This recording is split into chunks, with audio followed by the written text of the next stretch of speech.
alaikum warahmatullahi ta'ala wabarakatuh. Bwana Yesu asifiwe. Lengo na dhumuni la kuitisha press hii ni kuumizwa na hivi vitu vinavyoendelea kwenye mitandao ya kijamii, kwenye redio mbalimbali, kwenye vyombo vya habari mbalimbali, yani kuhusiana na uongozi wetu, uongozi wa mpira ulioshika mamlaka ya mpira Tanzania na East Africa kwa ujumla na mpaka Afrika kwa sasa,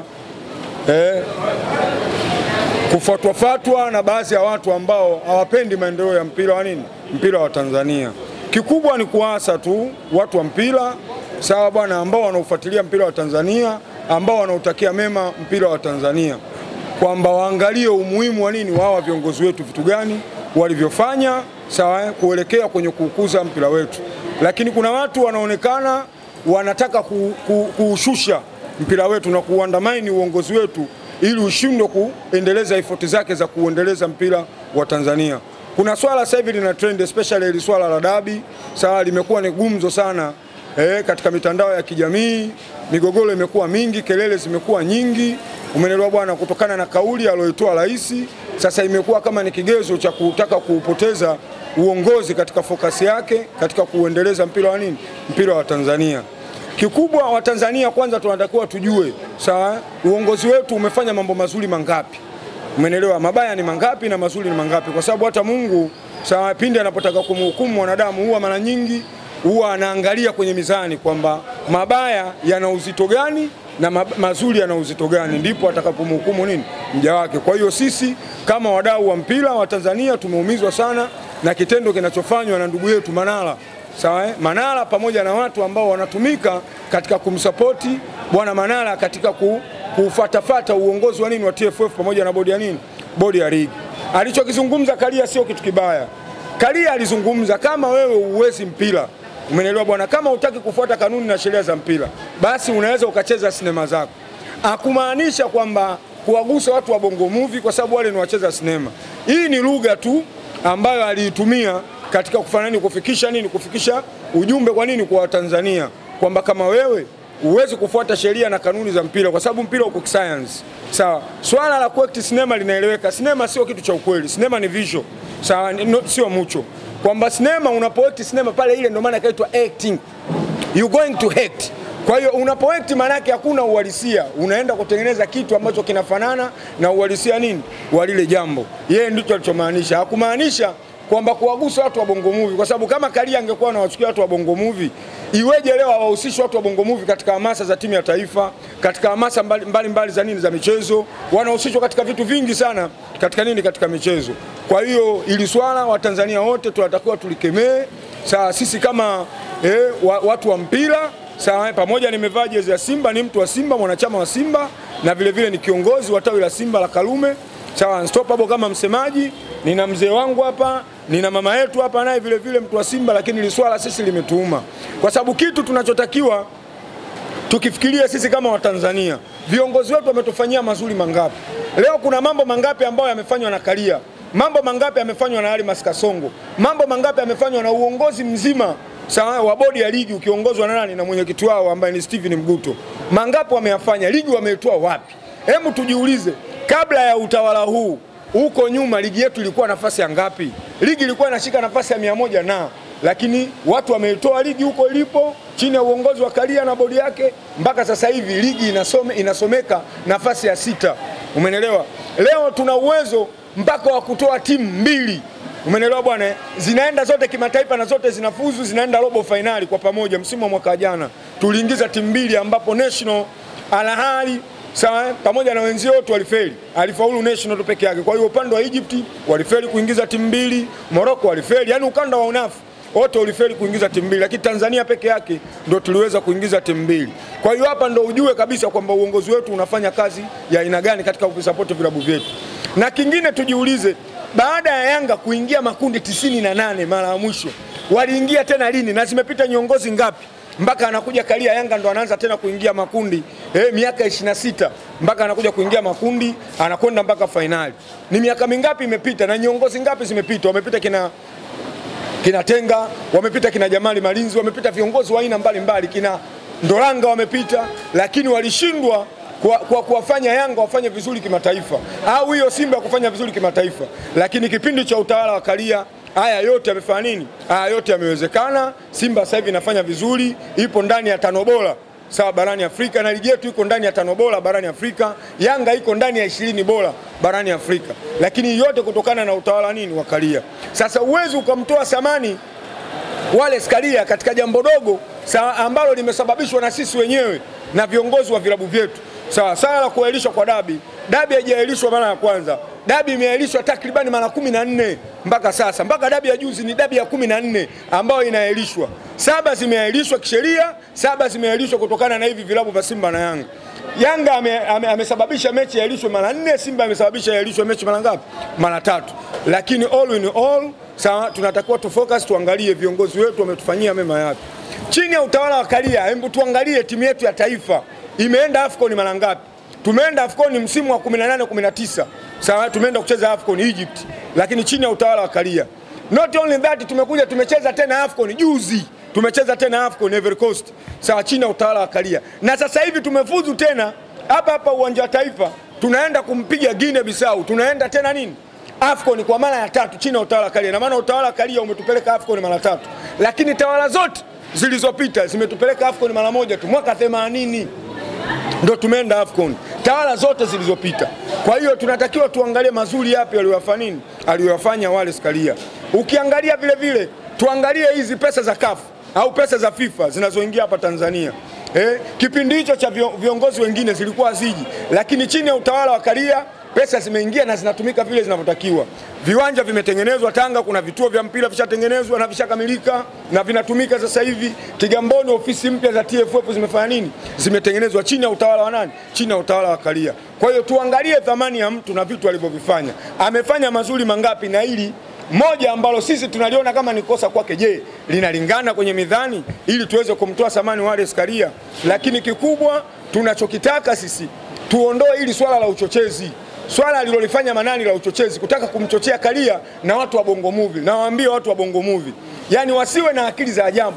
Swala aliloongea Karia wala hajawagusa watu wa Bongo Movie. Yeye amezungumzia ile ni kama ametumia kama msamiati fulani kwamba wewe kama uwezi kufuata sheria na kanuni na misingi ya mpira, basi nenda kacheze sinema zako, kwa sababu sinema ni sehemu watu wana act, sio uhalisia. Watu wanafanya nini? Wana act. Ndio maana yeye amechukulia hivyo. Lakini swala la kusema kwamba bwana Manara anasema kwamba Karia amewauzi watu wa nini wa Bongo Movie au amewatukana watu wa Bongo Movie na amewadharau, hii sio kweli. Karia hawezi akawadharau watu wa Bongo Movie, na ndio maana leo unaona kina Mwijaku, unawaona mpaka kina Joto wanatumika katika hamasa za nini?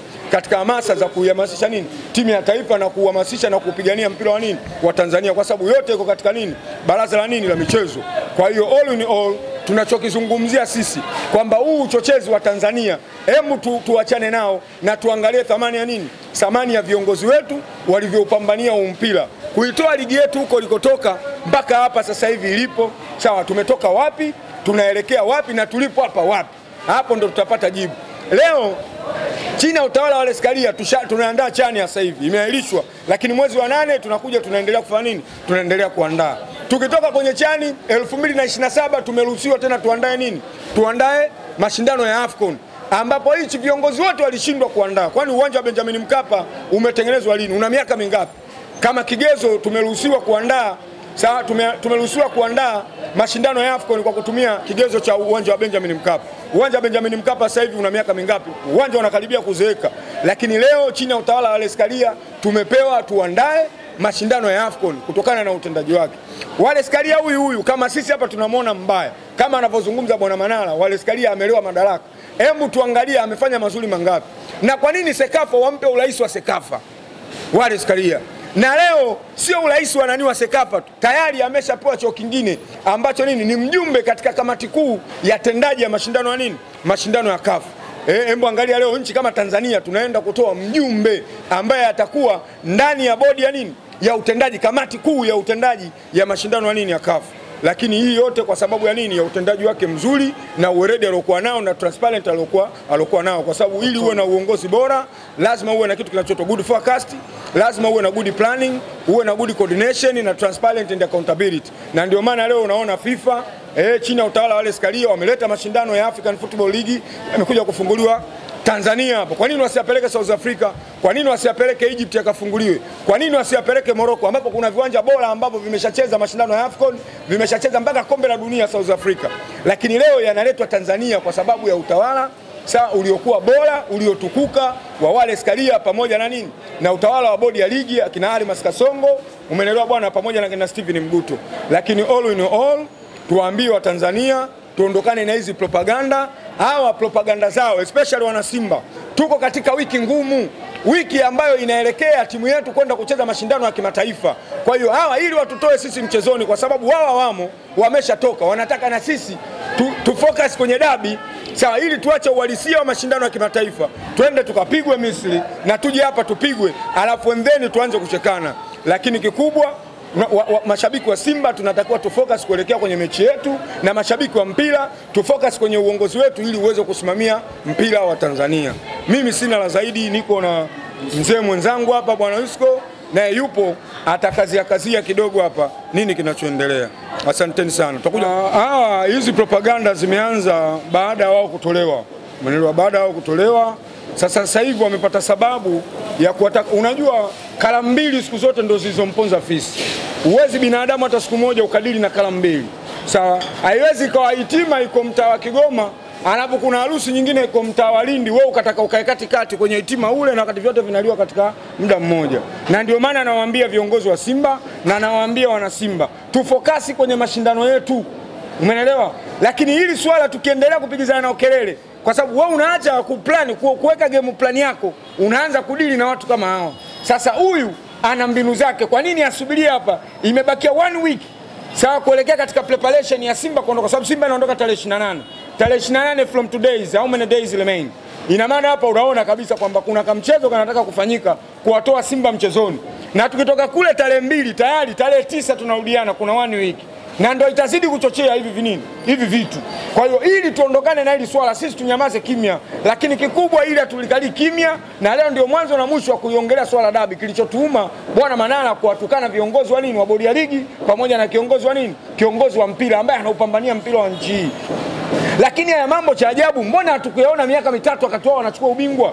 Wamechukua misimu mitatu mfululizo hapo. Ulisikia wewe Simba ameigusa bodi ya ligi au ameigusa TFF? Simba tulikuwa tunalalamikia swala la udhamini tu, kwamba mdhamini mmoja kwa nini adhamini vilabu zaidi ya viwili? Ndio swala tunalopiga nalo kelele. Lakini hatulalamiki sisi bodi ya ligi imefanyaje sijui nani. Sisi tunachoangalia ni kutengeneza timu yetu. Kwa hiyo na wao watu wa Yanga wanatakiwa waangalie jinsi gani watatengeneza timu yao. Timu yao ni kidevele kiduka King Kimaraga, imeshaporomoka. Grafu za wachezaji wao zinashuka. Kwa hiyo moja kwa moja wanatakiwa waangalie jinsi gani watatengeneza timu yao. Simenelewa. Lakini swala la kusingizia uongozi wa ligi, mbona miaka mitatu nyuma hawakuzungumza hili swala? Na swala la kuahirishwa dabi, kwa nini ndo mara kwanza msimu wa 21 dabi siliahirishwa? Si walikuja wakati wakanani pale, lakini Simba tulipangiwa tarehe tena tukaja tukafanya tukacheza. Lakini hizi propaganda hatuleti timu, wanataka waitoe Simba mchezoni. Sasa viongozi wetu tunawaambia kwamba wao wafokasi kuhusu mashindano ya kimataifa. Ili swala la dabi watuachie sisi huku mtani, sisi tutapambana nao. Wala msemaji wetu Ahmed Ally wala asidili nao wala asimjibu chochote. Manara tutadili naye sisi. Ndio maana tunamwambia hatutaki chokochoko. Na swala la kumgombanisha Karia na watu wa Bongo Movie au kumgombanisha na watu wengine, watu wa mpira, aachane na hilo swala. Sio swala zuri kimpira. Alileti afya katika mpira wetu wa Tanzania.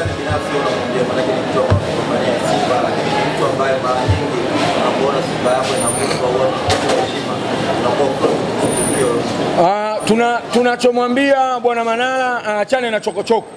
Sawa aachane na chokochoko kwa sababu kwanza yeye ameshazungumza mambo mengi. Lakini hamna mtu alodili naye, hamna mtu anamkumbusha. Huyu Manara alishazungumza kabisa kwamba mimi nikivaa, ukiniona nimevaa jezi ya Yanga, basi labda niwe maiti, labda niwe nimezikwa, nimekufa. Sasa je, sasa hivi yuko Yanga amekufa? Hakuna mtu alomgusa. Mbona tunamwacha? Alishazungumza mambo mengi tu ya ajabu.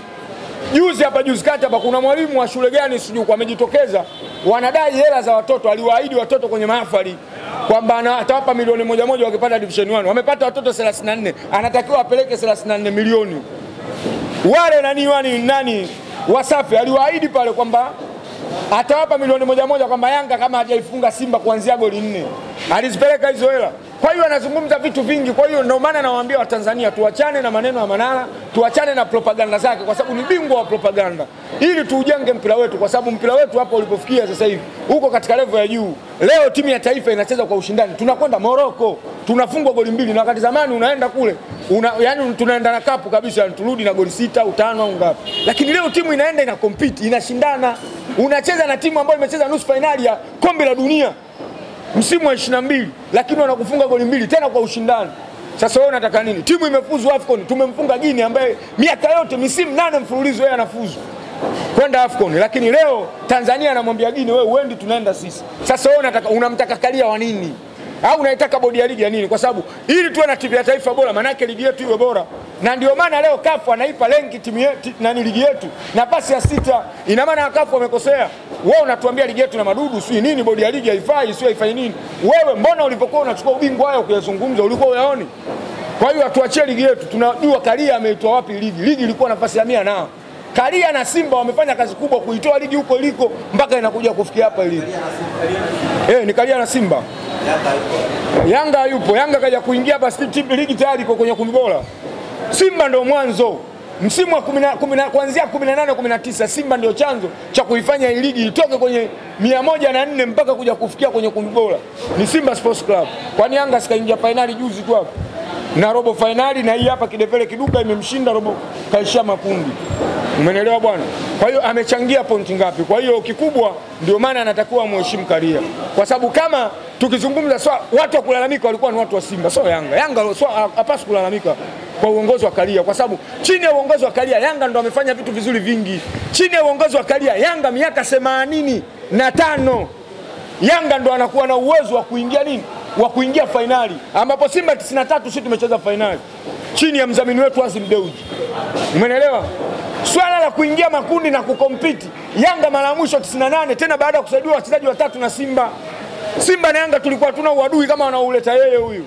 Simba tulikuwa tunasaidiana na Yanga. Watu walikuwa wanabakia kwenye utani wa jadi tu.